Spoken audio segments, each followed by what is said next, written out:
Meu céu, da cor da esperança. A paz é se cantar nos sonhos de Mariança. Vento que vem, lança canaradas no rio. Vento que traz a saudade de quem já partiu. Deixa acender a fogueira do meu São João. Faz ecoar os tambores da minha nação.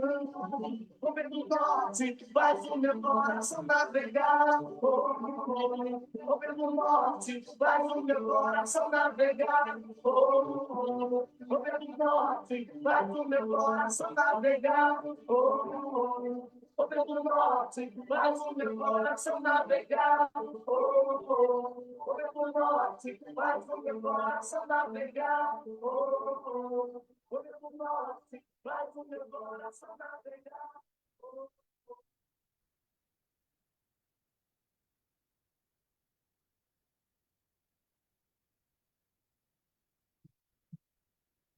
Escuchas este anuncio porque estás usando nuestra experiencia gratuita de Spotify.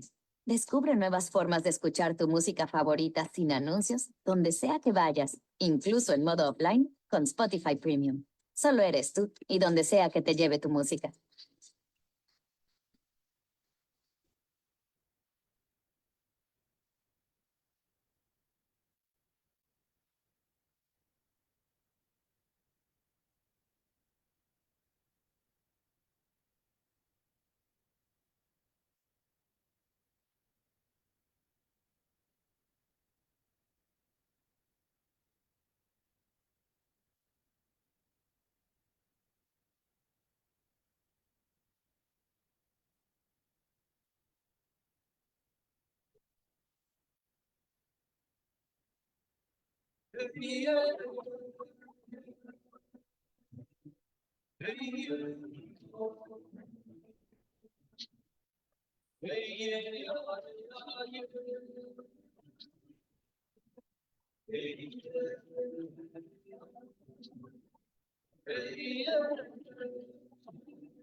Hola, ¿qué tal, Edwin? Muy buenos días, ¿qué tal? ¿Cómo ¿Qué tal? está, ¿Qué tal? Gonzalo? Buenos Gusto en días. Yo soy saludarle. Ollanta y gracias por estar con nosotros. Disculpa que Aquí te haga estamos un mal listos. lugar, pero por aquí nos movemos un poco temprano para tener las cosas más listas temprano y luego entramos a las otras tareas. Exactamente. Qué bueno saludarle, qué bueno verle. Edwin, tú estás Estamos. andas por Antigua, dices, ¿no? Vives por Antigua. Así es. Y vivo aquí en Antigua.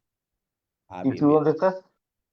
Yo estoy en el municipio de Zapotitlán, que está en el Ah, departamento de Suchi, aquí en sí, las pues, faldas del volcán de Pecul. correcto. Si Y gustas, comenzar, ¿te parece? bueno, estamos Y totalmente listos. Cuando tú digas, no hay problema. estamos en vivo, ya, Edwin. Muchas gracias, pues, por estar.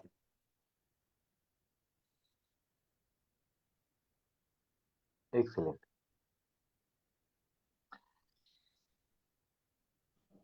Bueno, ¿qué tal, amigos? Muy buenos días. Gracias por estar nuevamente con nosotros. Hoy es 15 de abril, lunes 15 de abril, la mitad del mes. El tiempo va avanzando. El calor también está llegando a su momento más caliente, más elevado. Abril es el último mes, dicen en esta parte del continente, pues en el sur es al revés, ¿verdad? El tiempo más caliente y mayo tiene que venir la lluvia. Por aquí han pasado dos momentos de lluvia, pero no fue suficiente. Esperemos que vuelva la lluvia. ¿Qué celebra el mundo hoy, amigas y amigos que nos están viendo? Hoy el mundo celebra el Día del Arte, esa expresión del espíritu humano que ha sido constante y el arte le ha acompañado al ser humano. Arte es todo lo que hacemos. Lamentablemente, por el tema de la colonialidad, hemos llamado a lo que hacemos nosotros en esta parte del mundo artesanía y lo que hacen allá en la otra parte del mundo llaman arte. Pero arte es toda expresión del espíritu humano que podemos expresarlo con las manos, con el pensamiento, etcétera. Pero eso es arte, lo que sale del espíritu humano, esa creación. Bien, hoy iniciamos con Edwin Martínez, nuestra tertulia sobre teologías políticas desde el campo.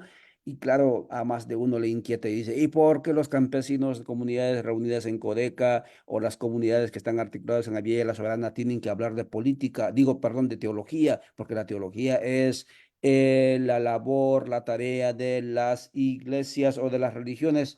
Equivocados estamos porque a todos nos habita la dimensión espiritual, a todos nos habita este deseo de la mística y por lo tanto tenemos que cultivar esa dimensión humana también, porque si no hacemos eso, amigas y amigos, ayer decíamos, el camino es un trecho demasiado largo y empinado. Pero si no cultivamos la mística, la espiritualidad, en poco tiempo nos cansamos, nos frustramos, nos desanimamos, incluso claudicamos en este sueño de construir el buen vivir. Por eso es que hablamos de esta temática. No es que queremos evangelizarte, no es que queremos este, plantear de doctrinas, digamos, religiosas, sino nuestro objetivo es alimentarnos espiritual y a nivel místico. Y hoy hablaremos sobre teologías políticas desde el campo, específicamente movimientos sociopolíticos y las teologías de la liberación. Edwin, por favor, saluda a la audiencia, ya te están viendo, son 6 y 5 minutos. Adelante, Edwin, y luego comenzamos. Adelante, Edwin. Hola, ¿qué tal? Mucho gusto. Soy Edwin Martínez, guatemalteco. Un gran saludo para todos y todas las que nos escuchan en los diversos lugares. Muchas gracias por estar acá y es un gran honor, un gran privilegio para mí saludarles a ustedes desde los 4 puntos cardinales, desde nuestra América, desde nuestra Ayala, y saludos a todos. Muchas gracias, Edwin. Estamos en la lógica de la decolonialidad, por eso Edwin no lo menciona, pero sí, yo lo voy a mencionar. Él es teólogo, tiene los grados, digamos, creo que tiene el doctorado en teología, él está en la Academia de la Teología, aunque otra vez reitero, por la cuestión de la decolonialidad no mencionamos la papirocracia o los títulos, pero allí andamos, como decimos, acrisolados en la academia y fuera del asfalto. Edwin, entremos directamente de lleno. ¿Por qué la teología se tiene que, o las teologías se tienen que ocupar de los movimientos sociales de estos colectivos humanos que sueñan con cambios, con transformaciones genuinos y profundos? Excelente, muchísimas gracias. Es una buena pregunta. Yo la tocaría a nivel de, serían cuatro niveles, esta respuesta. Un nivel, el origen, un nivel cristológico de la revelación, a un nivel soteriológico y a un nivel eclesiológico. Perdón, son tres perspectivas de las cuales yo podría responder esa pregunta. Primero, no está de más recordar que la teología cristiana, o bueno, hay muchas teologías, ¿no? Obviamente. La teología cristiana, la teología de la liberación, el origen focal de todo esto básicamente no es ni siquiera la iglesia, sino es precisamente la revelación de este Dios que en el cristianismo pues, tiene una connotación eh, llamada Padre, Yahvé, etcétera. Es decir, em, la reflexión, la teología hunde la teología política, la teología de la liberación, hunde sus raíces precisamente en la opción humana que hizo Jesús de Nazaret en favor de la vida de los pobres, centralizada en lo que para los hermeneutas y los biblistas es un descubrimiento, es un hito histórico, apenas estamos hablando de unos 100 años, es que descubrir la categoría reino de Dios. O sea, en Jesús de Nazaret no primaba otro deseo más que cumplir este reino de Dios. ¿Y qué es este reino? Dirán algunos. Obviamente no es solo un reino de los cielos, un reino que nos espera del otro lado de la muerte, sino precisamente un reino que comienza aquí y ahora. Por esto Jesús de Nazaret, o sea, si Jesús de Nazaret no le hubiera importado la situación social, política de su tiempo, no tendría por qué haber realizado lo que él hizo, y precisamente lo que para los teólogos se llama su praxis liberadora. Es decir, eh, todas sus obras y palabras, todo lo que él dijo e hizo, lo hizo en favor de los pobres a nivel de las parábolas, los milagros, la expulsión de los demonios, la acogida de los pecadores y esta praxis a favor de los excluidos pone precisamente en el centro la vida de los más débiles. Y ahí es donde entonces encontramos la centralidad del reino de Dios. Es decir, no es ni siquiera Jesús mismo el que se predica a sí mismo, no es Jesús el que predica un credo religioso o una iglesia. Jesús no estaba buscando adeptos, no estaba buscando hacer una transnacional de la fe, sino simplemente preocuparse por la vida de los más débiles. Eso es lo que para los biblistas, los teólogos, los académicos más actuales, es el reino de Dios. Y eso es lo que entonces origina toda una reflexión, toda una práctica, por supuesto, en las iglesias cristianas después. Pero esto es fundamental. Ese sería el primer nivel. El otro es que desde la misma revelación de Dios, o sea, es el nivel soteriológico. Soteriología quiere decir una reflexión acerca de la salvación. Todas nuestras religiones, todos nuestros caminos buscan una salvación. Esta salvación no es solo espiritual, es integral. Y desde el cristianismo encontramos que ese misterio insondable que se llama Yahvé, Dios, etcétera, se revela no para que le sirvamos y le alabemos siempre. O sea, Dios no se revela solo para que reconozcamos su poder extraordinario, sino como dice Éxodo capítulo 3, o sea, Dios escucha, oye el clamor de los esclavos y decide hacer algo. Es decir, cuando Dios se revela como un dinamismo de compasión, un dinamismo de autodonación y comunicación hacia los seres humanos, sobre todo hacia los más débiles. Por ese sentido, ese nivel soteriológico, podemos decir que el interés pues, de la teología es precisamente esta salvación en todas las dimensiones del ser humano. Y por último, a nivel eclesiológico, esta la teología debe ocuparse precisamente de las luchas sociopolíticas, precisamente porque estamos viviendo un cambio de época muy interesante y el Papa Francisco es un ejemplo de esto. Es decir, el Papa Francisco es apenas resultado de una serie de eclesiologías, o sea, de visiones de la Iglesia que ha comenzado a ser muy crítica, muy encarnada desde las conferencias episcopales de América, Medellín, Puebla, Santo Domingo, Aparecida y Querida Amazonía, que reflejan que quieren regresar, primero, número uno, al reino de Dios, y número dos, poner la iglesia al servicio de este reino, que quiere decir entonces una iglesia muy cercana a los intereses y acompañar los sufrimientos de las personas. Yo diría esto en primera instancia. Bueno, a la primera pregunta sobre por qué la teología debe ocuparse de las luchas sociopolíticas en Guatemala, yo diría estos tres niveles. No sé, Muchas don Tai, gracias, si muchas me quiere gracias. poner. Gracias, gracias Adrián Martínez. Así es como te llamas, Adrián, ¿es tu segundo nombre? Edwin Estuardo. Lo que pasa es que Edwin creo Eduardo. que abrí la sesión con el Zoom de mi hijo. Ah, muy bien, Eh, tranquilo. Abrí, sí. Muchas gracias, Edwin. Estamos conversando con Edwin Martínez. Estamos haciendo la antesala para este encuentro presencial que tenemos de teología política desde el campo en Mazatenango el 22 y el 23 de abril, desde las comunidades organizadas en el movimiento Codeca. Por segunda vez, por 2 años consecutivos, se reunirán comunidades de fe están en resistencia, pero también otras personas que sueñan de buena voluntad, que sueñan por cambios estructurales en el país, se reunirán 2 días aquí en Mazatenango y allí hablaremos sobre la teología campesina, específicamente movimientos sociopolíticos y teologías de liberación.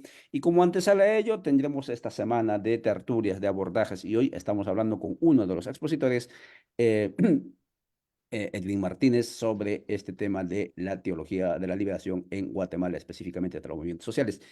Es Edwin 6 y 13 minutos y la pregunta que te planteamos en un segundo momento es, teologías de la liberación, si bien es cierto, surgieron en la segunda mitad del siglo pasado, uno de los fundadores, aunque Gustavo Gutiérrez, pero aunque Gustavo Gutiérrez dice, pues aquí la teología de liberación empezó cuando llegaron los primeros cristianos, etcétera, o los primeros evangelizadores o conquistadores, Biblia y cruz en mano, pero al fin y al cabo sistemáticamente aparece en esa época, ¿no? Uno de los fundadores es Gustavo Gutiérrez. Guatemala ha sido un referente en el tema de teología de liberación. A mí me consta, jesuitas, dominicos, de diferentes órdenes, incluso también evangélicos que llegaron un poco más tarde hacia esta parte del continente, emprendieron en este compromiso de intentar identificar la presencia de Dios en los oprimidos, en lo que llamaban ellos, en la opción preferencial por los pobres que llamaban.